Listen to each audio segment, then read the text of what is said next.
So one of the biggest desires of women who emotionally eat is that they just want to feel normal around food. So let's dive in. If you're new here, welcome. My name is Michelle. I'm a certified holistic nutritionist specializing in emotional eating. I wanted to talk about this wanting to just feel normal around food. This is something that I experienced when I was on my journey to resolving my emotional eating. I would look around me at all these women that just seemed to be normal around food. Just, they could have one bite. They didn't eat everything in sight. And I really desired that because I felt so out of control with food. I felt I was constantly hungry. And I would be eating and sometimes, feeling so stuffed and so full and so disgusted with myself. And I didn't know what was happening. I thought I just needed to control food. So of course, I went down the route of trying all the different diets. I tried all the different strategies and practitioners I could find. Starting with a personal trainer, doing all the diets, eventually seeing a therapist and having a chiropractor and just trying to willpower my way through what I would later discover was emotional eating.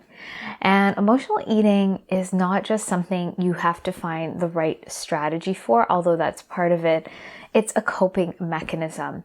And when you do all the diets and you're trying all the different ways to eat and you think you just need more willpower and you don't realize that there's this underlying issue of emotional eating being a coping mechanism, you'll never get out of this pattern. And so we need to recognize that emotional eating is a coping mechanism, and it's very powerful because as soon as you're stressed or uncomfortable emotions or discomfort comes up, you're going to jump into your coping mechanism, which is to emotionally eat.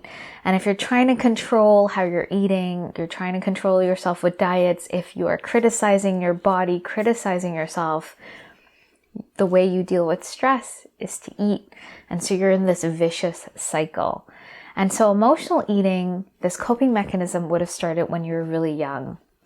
And part of the reason that you don't have this quote unquote normal relationship to food could be that you weren't modeled this by your parents or caregivers, because if they weren't able to meet your emotional needs or to help you regulate your emotions or move through distress or discomfort, that means that they couldn't model to you how to be connected to your body, to your emotions. And so they most likely didn't have the best relationship with food either. And so this becomes this cycle where you're sort of lost, like, what do I do? And then when you're triggered into this discomfort, you go towards food. So we have to look at how do I, this desire to feel normal around food is not just about finding the best strategy or diet or eating plan. It's about finding a way that helps you connect back to your body and food, but also is dealing with the underlying emotional eating coping mechanism. We need multiple things to be happening. We need different layers. And so, when you hear the latest diet saying, if you eat this way, you'll never be hungry, that sounds really great to an emotional eater because we feel like we're eating all the time. And so if we could just stuff ourselves, then maybe we wouldn't feel hungry or we wouldn't be out of control with food. We have to start looking at why are we jumping to food, because food is just the band-aid. It's not actually going to help us when we're triggered into our emotional eating. It's the band-aid. And so we need to look at this in a few different ways. Yes, we want to be learning how to connect back to food. We want to learn what it looks like to nourish our body, but in a connected way to our body. Most of the diets and eating plans out there, they're not going to help you discern true from emotional hunger. They're not going to help you really satisfy your hunger on multiple levels, physically, in terms of nutrients and calories and taste.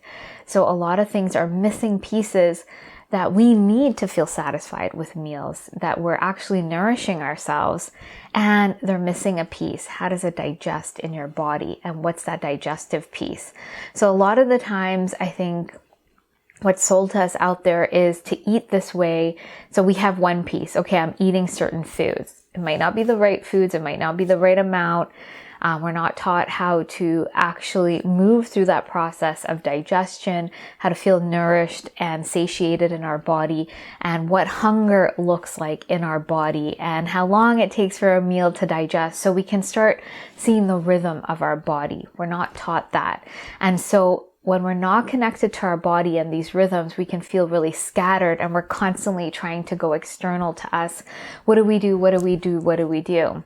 Without having something to ground us and root us into our own body. And then we layer this with our emotional eating, which is then triggered by events that happen to us. So if we go through a stressful day, right now it's September, school's starting, things are busier, we're coming out of maybe the lull of summer for some people. And so there's a lot more stress and discomfort. And what do we do when we're stressed or there's discomfort, or, life will inevitably throw us some kind of curveball? What do? We go towards food to cope, to kind of calm us down, to take away the stress, or to just numb us out or distract us. And so now we have this other layer confusing us about what is hunger, where are we, what do? We just want to eat. And all of this pulls us out of our body. We're looking externally to the diets and the noise outside of us. We're triggered with discomfort in our body. We're looking to food to numb us, and we're pulled out of our body. So we need to be connecting back to our body. We need to know how to do that. We need a process, a step-by-step plan. And this is what I needed to do. So when I was on my journey with emotional eating, I looked to all the external advice. I looked to all the external practitioners because I thought they knew better than me. And, I needed to start there to see what worked and what didn't work. And, at the end of this journey, after a couple of years in therapy and seeing several practitioners, I didn't even know I was an emotional eater. That wasn't even something that was given to me to say, this is why you're doing what you're doing. I was handed another diet book and I was working on things, but it wasn't interconnected. And so we need to have a way to come back to our body so that we have an anchor and we know what it feels like versus, am I doing the right thing? And that critical voice in our head. And so when I was on this journey, I had to literally step by step, start figuring this out. I left everything. I decided to completely flip my life upside down. I went to Korea. I wanted a fresh start, but my emotional eating intensified. And that's where I had to learn. And I literally threw everything out the window: diets, therapy, anything I was doing, writing out my thoughts. I threw everything out the window and I sort of sat in this triggered state, in this muck, and started to just test things one by one. I have a background in science, so maybe this is why I like to experiment. And I just started to slowly create rituals and routines and understand my pattern more and more, because my pattern was being triggered even more while I was in a new country. I was in a stressful state. All the triggers were there, and they were acting up. And so what I had to do was to figure out a way that was like, yes, I'm on the right track. I'm on the right track. This feels good. This feels good. I'm going to do this. Because it was almost like an exhale in my body. When I was trying the rigid diets, I would be sort of stressed out. Am I doing it right? And I had to find ways that were more gentle and connected me back. And so when I'm working with clients, when I looked back at what I did, this became the process inside of the Emotional Eating Evolution program. And there are 3 main areas we need to connect back to, and we really need to start seeing how it feels in our body. So it's around food, our body, and our emotions, but the underlying sort of thread is that you can tangibly feel in your body that it's working.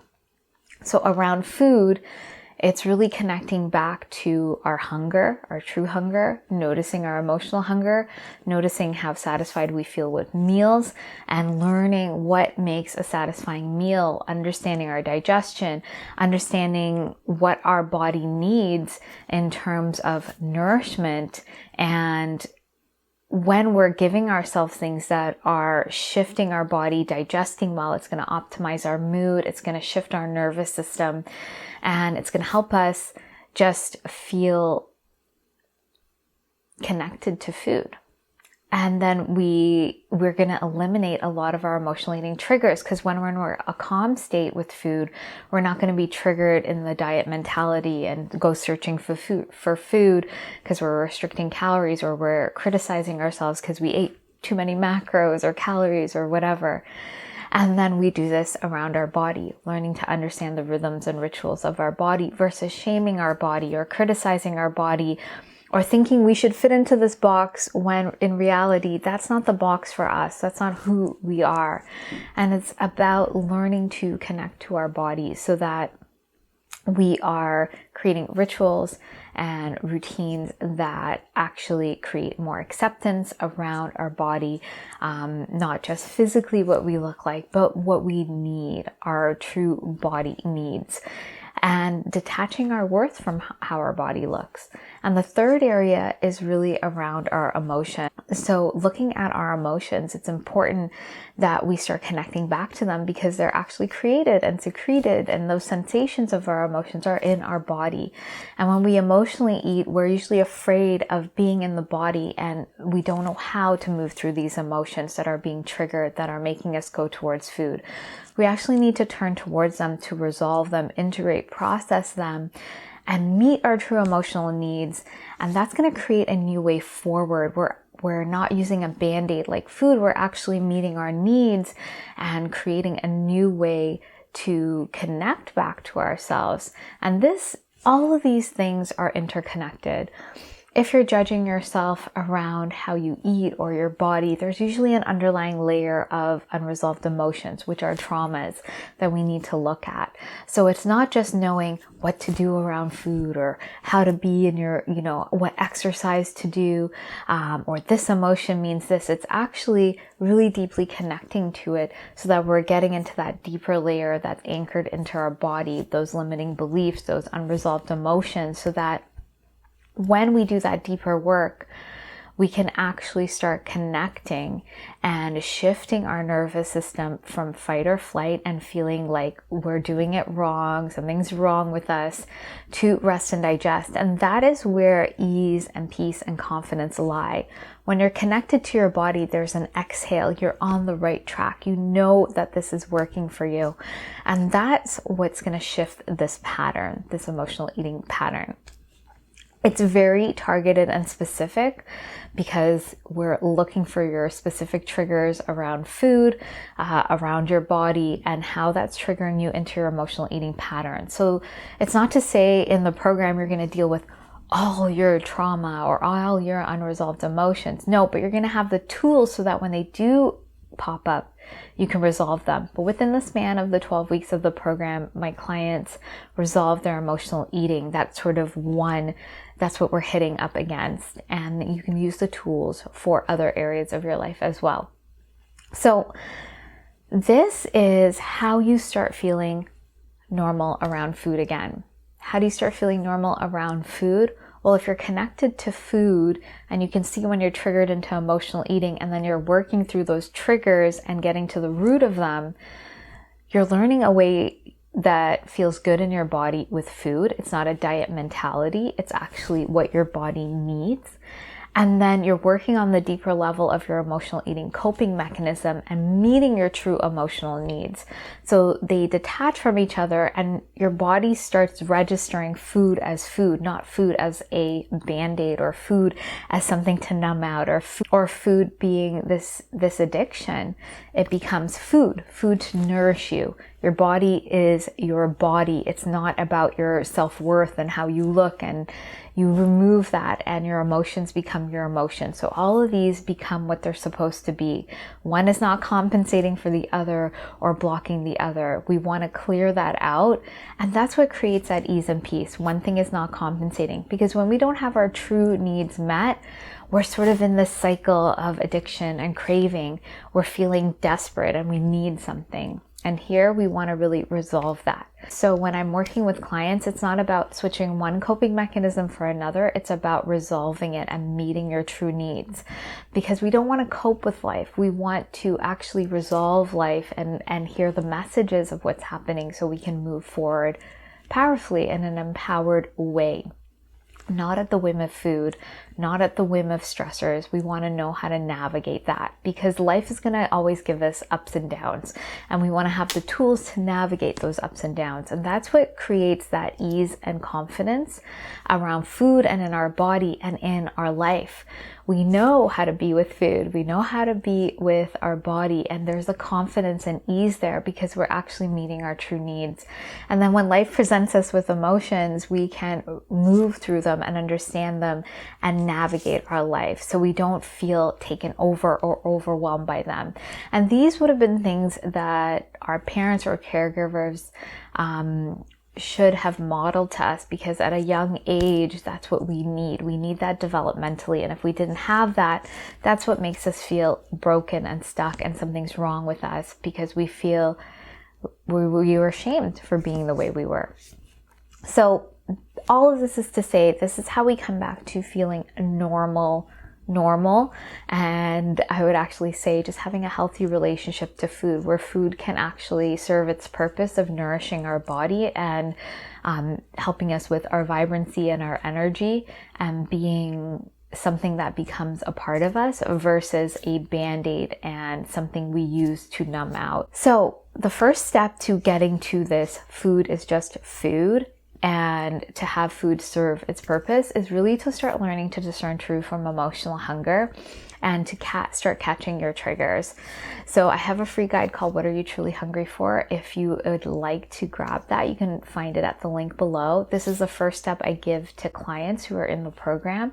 And if you're ready to actually have the step-by-step process to resolve your emotional eating and start feeling that confidence and ease around food and in your body, I'd love to invite you to find out more about the 12-week Emotional Eating Evolution program. This is my step-by-step process, and in this 12-week container, you have the guidance, the support, the in-depth tools, the somatic meditations to go deeper into this pattern and resolve it from the root, so that you can have that ease and confidence around food and in your body in a sustainable way for years to come. So if you'd like to find out more about the program, you can find out more at the links below. So I just want to say, if you have any questions, please let me know. Thank you so much for watching. Please be sure to like and subscribe, and I look forward to sharing more with you, and I hope you have a great day.